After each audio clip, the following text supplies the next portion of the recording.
राधे राधे दोस्तों, कैसे हैं आप सब।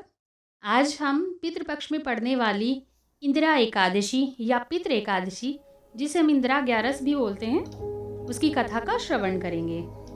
अश्विनी माह के कृष्ण पक्ष की एकादशी को इंदिरा एकादशी कहते हैं। इसका विशेष महत्व इसलिए है कि पितृपक्ष में पड़ने वाली एकादशी का व्रत यदि हम रखते हैं तो इससे पितरों को मोक्ष की प्राप्ति होती है। साथ ही इसका व्रत करने वाला व्यक्ति भी सभी सुखों को भोगकर अंत में मोक्ष को प्राप्त करता है। इसके साथ ही इंदिरा एकादशी का व्रत करने और दान पुण्य करने से घर में या किसी व्यक्ति पर लगे पितृदोष की भी समाप्ति होती है। लेकिन व्रत का फल कथा को पढ़े बिना पूर्ण नहीं होता, इसीलिए एकादशी व्रत की कथा का श्रवण अवश्य करना चाहिए।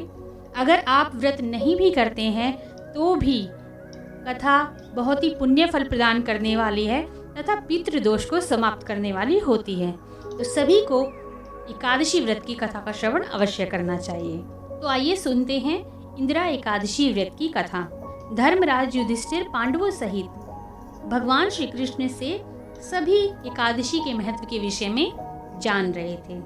उसके पश्चात जब अश्विनी कृष्ण पक्ष की एकादशी का जिक्र आया तब उन्होंने भगवान श्री कृष्ण से पूछा कि हे मधुसूदन, अश्विनी कृष्ण एकादशी का क्या नाम है, इसकी विधि तथा फल क्या है, सो आप कृपा करके हमें कहिए।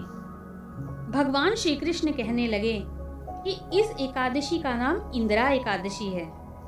यह एकादशी पापों को नष्ट करने वाली तथा पितरों को अधोगति से मुक्ति देने वाली है। हे राजन, हे धर्मराज, ध्यान पूर्वक इसकी कथा सुनो। इसके सुनने मात्र से ही वाजपेय यज्ञ की प्राप्ति होती है तथा पुण्य फल की प्राप्ति होती है। इस एकादशी का व्रत करने से मनुष्य के सभी पाप नष्ट हो जाते हैं। नरक में गए हुए पितरों का भी उद्धार हो जाता है।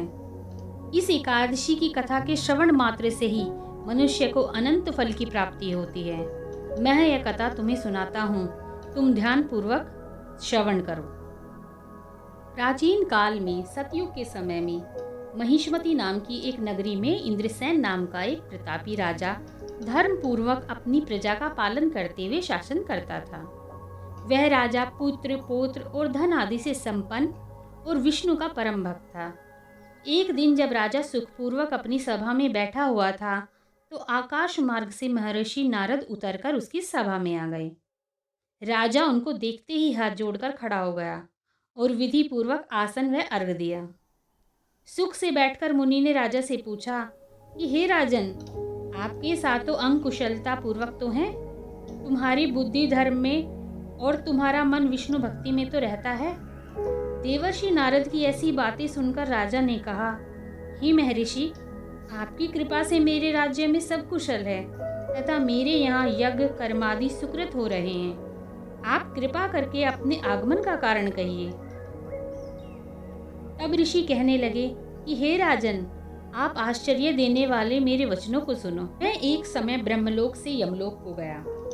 वहां श्रद्धा पूर्वक यमराज से पूजित होकर मैंने धर्मशील और सत्यवान धर्मराज की प्रशंसा की। उसी यमराज की सभा में महान ज्ञानी और धर्मात्मा तुम्हारे पिता का एकादशी का व्रत भंग होने के कारण देखा। उन्होंने संदेशा दिया, सो मैं तुम्हें कहता हूँ। उन्होंने कहा कि पूर्व जन्म में कोई विघ्न हो जाने के कारण मैं यमराज के निकट रह रहा हूँ। सो हे पुत्र, यदि तुम अश्विनी कृष्ण इंदिरा एकादशी का व्रत मेरे निमित्त करो तो मुझे स्वर्ग की प्राप्ति हो सकती है। इतना सुनकर राजा कहने लगा, हे महर्षि, आप इस व्रत की विधि मुझसे कहिए। मैं अवश्य ही अपने पिता के निमित्त इस व्रत को पूर्ण करूँगा। नारद जी कहने लगे, अश्विनी माह की कृष्ण पक्ष की दशमी के दिन प्रातःकाल श्रद्धा पूर्वक स्नान आदि से निवृत्त होकर पुनः दोपहर को नदी आदि में जाकर स्नान करें। फिर श्रद्धा पूर्वक पितरों का श्राद्ध करें और एक बार भोजन करें। ऋषि के दिन प्रातःकाल दातून करके स्नान करें। फिर व्रत के नियमों को भक्ति पूर्वक ग्रहण करें और प्रतिज्ञा करें कि मैं आज संपूर्ण भोगों का त्याग कर निराहार एकादशी का व्रत करूंगा।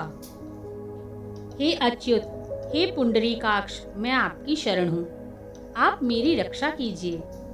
इस प्रकार नियम पूर्वक शालिग्राम की मूर्ति के आगे विधि पूर्वक श्राद्ध करके योग्य ब्राह्मणों को फलाहार का भोजन कराएं और दक्षिणा दें। पितरों के श्राद्ध से जो बच जाए उसको सूंघकर गाय को दें और धूप, दीप, गंध, पुष्प, नैवेद्य आदि सब सामग्री से ऋषिकेश भगवान का पूजन करें। रात में भगवान के निकट जागरण करें। इसके पश्चात द्वादशी के दिन प्रातःकाल होने पर भगवान का पूजन करके ब्राह्मणों को भोजन कराएं। भाइयों, बंधु बांधवों सहित, स्त्री और पुत्र सहित आप भी मौन होकर भोजन करें।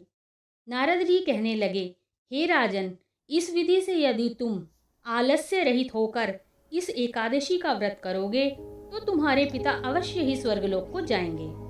इतना कहकर नारद जी अंतर्ध्यान हो गए। नारद जी के कहे के अनुसार राजा द्वारा अपने बंधु बांधवों सहित तथा दासों सहित व्रत और उसका पूजन किया गया। विधि विधान से पूजन करने के उपरांत आकाश से पुष्प वर्षा हुई तथा राजा के पिता गरुड़ पर चढ़कर विष्णुलोक को चले गए। राजा इंद्रसेन भी एकादशी व्रत के प्रभाव से निष्कंटक राज्य करके अंत में अपने पुत्र को सिंहासन पर बैठाकर विष्णुधाम को चले गए। हे युधिष्ठिर, यह इंदिरा एकादशी के व्रत का महात्म्य मैंने तुमसे कहा।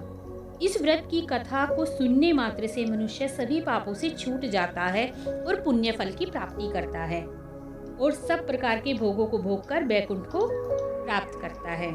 तो यह थी पुण्य फल देने वाली और सभी पापों को नष्ट करने वाली इंदिरा एकादशी व्रत की कथा।